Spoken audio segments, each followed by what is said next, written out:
कहानी है कामनाओं की दुर्बलता। कमला की खूबसूरती पर मोहित होकर संकेत उसे पटाने के लिए एक रेस्टोरेंट में ले जाता है। मगर फिर वहां ऐसा क्या होता है कि कमला संकेत को वहीं छोड़कर चली जाती है। क्या मैं आपको आगे कहीं छोड़ सकता हूँ? उसने कार ठीक उसके करीब रोककर आवाज में भरपूर मिठास खोलते हुए अपनी बात कही। नेकी और पूछ-पूछ। एक पल के लिए उसे देख वह हिचकिचाई, लेकिन अगले ही पल मुस्कुराते हुए वह कार के खुले दरवाजे से आगे की सीट पर जा बैठी। हाईवे नंबर 1 पर ठीक फ्लाईओवर से नीचे उतरते हुए एक और वह अक्सर खड़े अंगूठे के इशारे से लिफ्ट मांगती नजर आती थी। हालांकि उसका वास्तविक नाम कोई नहीं जानता था, लेकिन उसकी हर किसी को अपनी ओर आकर्षित करती सुंदरता और उसके नित नए आधुनिक पहनावों पर कमर तक लहराते लंबे बाल सहज ही उसमें एक परी की कल्पना को साकार करते थे। शायद इसीलिए उसका नाम ऑफिस में परी पड़ गया था। ऑफिस के ही कई साथियों के अनुसार फ्लाईओवर पर खड़े होकर अपने लिए नित नए साथी ढूंढने का उसका यह सटीक तरीका था। हालांकि यह कहना कठिन था कि ऑफिस के कितने लोगों ने उसकी सच्चाई परखी थी, लेकिन आज संकेत ने ऑफिस से निकलकर जब कार फ्लाईओवर के रास्ते पर डाली थी, तभी से वह उसके बारे में सोचने लगा था। पति पत्नी दोनों के कामकाजी होने के कारण अक्सर ऑफिस से घर लौटते समय पत्नी के साथ होने की वजह से संकेत चाहते हुए भी कभी उसे लिफ्ट देने की नहीं सोच पाया था। लेकिन आज इत्तेफाक से पत्नी की ऑफिस से छुट्टी होने से वह अकेला था और वह इस अवसर को खोना नहीं चाहता था। कहाँ तक जाएंगी आप? उसकी ओर देख मुस्कुराते हुए उसने कार खाली रास्ते पर आगे बढ़ा दी। शाम का सूरज ढलती रात का आभास देने लगा था। अब जहां तक आप साथ दे देंगे। अब तक अपनी हिचकिचाहट पर वह भी काबू पा चुकी थी और सहज ही मुस्कुरा रही थी। तो क्या आप कुछ घंटों के लिए मेरा साथ पसंद करेगी? कहते हुए संकेत को उसकी मुस्कुराहट कुछ रहस्यमय लगी, लेकिन उसके बारे में लोगों की व्यक्त राय उसे एकदम सही लगने लगी थी। ओह, तो आप मेरे साथ समय गुजारना चाहते हैं? अनायास ही वह हल्की हंसी हंसने लगी। अगर आपको ऐतराज न हो तो। मुझे क्या ऐतराज हो सकता है? भला उसकी रहस्यमयी मुस्कान पहले से अधिक गहरी हो गई थी। कार टोल पार कर अब खुले हाईवे पर आ चुकी थी। वह चाहता तो कार की स्पीड बढ़ा सकता था, लेकिन उसने जानबूझकर ऐसा नहीं किया और कार को धीमा ही चलाता रहा। बीच बीच में उसके हसीन चेहरे को देखना संकेत को बहुत अच्छा लग रहा था। वह उसके साथ अधिक से अधिक समय बिताना चाहता था। आपस में नजर मिलते ही उसका मुस्कुरा देना संकेत के लिए जैसे गर्मी के मौसम में भी ठंडी हवा का झोंका बनकर आ रहा था। ऐसा नहीं था कि उसका वैवाहिक जीवन सुखद नहीं था, या उसकी पत्नी सुंदरता व आधुनिकता के मामले में किसी से कम थी। लेकिन न जाने क्यों जब से उसने परी की कहानियां सुनी थी और उसे एक नज़र देखा था, तब से ही वह एक बार उसका साथ पा लेने के लिए बेचैन सा हो उठा था। और आज उसके पहलू में बैठी परी मानो उसकी इच्छाओं को पूरा करने के रास्ते पर उसके साथ जा रही थी। इधर दूसरी ओर परी यानी कमला, जो अपनी आधुनिक जीवनशैली व खुले अंदाज के कारण मॉडल, हीरोइन लैला और परी जैसे कितने नामों से कथित पुरुष समाज में जानी जाने लगी थी, आज सामने आई इस परिस्थिति में सहज मुस्कुराते हुए खुद को नॉर्मल रखने का हर संभव प्रयत्न कर रही थी। लेकिन उसका मन उसे पीछे कहीं पुरानी यादों में जबरन खींच कर ले जा रहा था। उस रोज पति के साथ हुई बातें उसके जेहन में फिर से ताज़ा होने लगी थी। हाँ, मुझे इतराज है तुम्हारे इस आधुनिक पहनावे और गैरों से खुले व्यवहार पर। अमित की आवाज अपेक्षाकृत ऊंची थी। लेकिन कभी मेरी यही खूबियां तुम्हें अच्छी भी लगती थी अमित।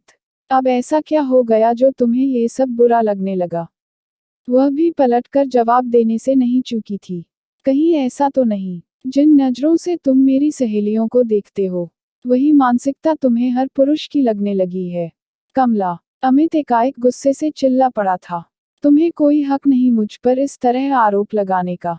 मैं आरोप नहीं लगा रही, बल्कि तुम्हें सच का आईना दिखा रही हूँ, जो मेरी सहेली भूमि ने मुझे तुम्हारी आवाज की रिकॉर्डिंग के साथ व्हाट्सएप किया है।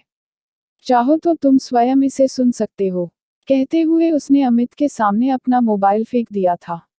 Oh shit, your idiot friend, Amit बदतमीजी से बोला। दो बातें तारीफ करते हुए कह भी दी तो क्या गुनाह कर दिया? आखिर ये औरतें मॉडर्न बनने का इतना ढोंग क्यों करती है? जब मानसिकता 19वीं सदी की ही रखती है, क्योंकि तुम मर्दों की मानसिकता में अपने घर की औरत और बाहर की औरत के लिए हमेशा विरोधाभास रहता है। Kamala, shut up and keep quiet now. हाँ, हो जाऊंगी मैं चुप। कमला उसको जवाब दिए बिना चुप नहीं होना चाहती थी, लेकिन अच्छा होगा कि सुधर जाओ, वरना। हेलो हेलो, कहाँ खो गई आप? अरे मैं कुछ कह रहा हूँ। कहाँ खो गई आप? संकेत के बार बार उसको पुकारने पर वह अनायास ही वर्तमान में लौट आई। जी नहीं, कहीं नहीं, बस यूं ही कुछ सोचने लगी थी। कुछ कह रहे आप? मैं कह रहा था कि यहीं पास में एक अच्छा रेस्टोरेंट है। अगर आपको ऐतराज न हो तो। अपनी बात अधूरी ही छोड़कर संकेत मुस्कुराने लगा था। नहीं, मुझे भला क्या ऐतराज हो सकता है? जवाब देते हुए वह भी मुस्कुराने लगी। संकेत ने कार रेस्टोरेंट की ओर मोड़ दी। स्टीयरिंग के साथ साथ उसका दिमाग भी आगे के बारे में गोल गोल सोचने लगा था। इधर कमला फिर अतीत की गहराइयों में जा पहुंची, जहां अब समय समय पर अमित की बातों से समाज में कुछ न कुछ सुनाई पड़ ही जाता था। ऐसा नहीं था कि अमित उसके प्रति कभी लापरवाह रहा हो, या उनके आपसी प्रेम में कोई कमी दिखाई देती हो, लेकिन इस तरह की घटनाएं अक्सर उसे विचलित कर देती है। और फिर उस दिन घर की कामवाली लीलाबाई के अमित पर सीधा अटेम्प्ट टू रेप का आरोप लगाने के बाद तो सब कुछ खत्म हो गया था। पीछे शेष रह गई थी सिर्फ आरोप प्रत्यारोप और उसके दामन तक पहुंचने वाले छींटे। पति ही नहीं, पत्नी भी दोषी है, क्योंकि यदि पत्नी समर्पित होती तो मतलब ही नहीं कि पति बाहर मुंह लगाने की सोचे। ट्रिन की तेज आवाज से वह एक बार फिर अतीत छोड़ वर्तमान में आ गई। कार रेस्टोरेंट के पास खड़ी थी और संकेत उसे नीचे उतरने के लिए कहना चाह रहा था। एक क्षण के लिए वह जड़ हो गई, लेकिन जल्दी ही उसने खुद को संभाल लिया। हाँ, हमें उतरना चाहिए, पर क्या मैं इससे पहले आपके मोबाइल से एक कॉल कर सकती हूँ? हाँ जरूर, क्यों नहीं, कहते हुए संकेत ने आंखों में असमंजस का भाव लिए अपना आईफोन उसे थमा दिया। ट्रिंग ट्रिंग ट्रिंग, मेरी प्रिय सखी, इस नंबर को देखकर तुम यह तो समझ ही गई होगी कि मैं इस समय किसके साथ हूँ। मिलाए गए नंबर पर जवाब मिलते ही वह बात शुरू कर चुकी थी। ज्यादा हैरान मत होना सखी, बस कुछ देर बात करना चाहती हूँ तुमसे। अनायास ही संकेत को आभास होने लगा था कि आज वह एक बड़ी गलती कर बैठा है।